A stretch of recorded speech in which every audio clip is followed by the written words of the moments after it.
Hi, how are you? I'm great, I'm alright. How are you? I'm good too. I'm good too. I just was wondering if the audience can hear me okay, because my phone's been giving me trouble lately. So somebody could Oh, comment alright. saying, "Hey, I can hear you." That'd be fantastic. But you can hear me all right. Yeah, I can hear you. But we'll keep an eye on the chat just in case we lose you in the duration of the live. Sounds Um, good. Sounds good. Yes. alright. Yeah. So, hi, it's so great to have you. I was thinking let's jump right into it. Let's let's do this. I'm very excited about this conversation. I love the work that y'all are doing at Health Over Stigma.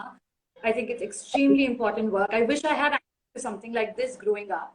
So Oh yeah, my very God, excited to be yeah. a part. Thank you so much. Thank you so much for that. All right. So I was thinking let's just start with the very basics, right? Like let's talk about what sex education actually is, and what aspects ideally it should include. Absolutely.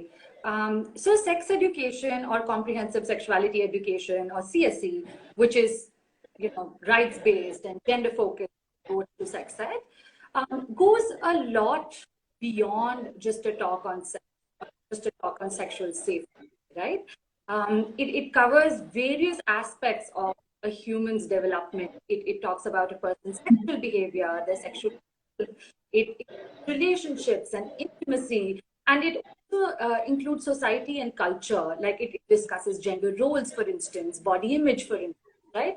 So it's a Right. lot more than a mere talk on sex, or topics surrounding just sex, right? Because Mm-hmm. our sexuality is more complex than the sex that we're having or not having. And that's essentially what comprehensive sexuality education does. And it is something that is lifelong. It's not Mm-hmm. just for children, it's not for young people.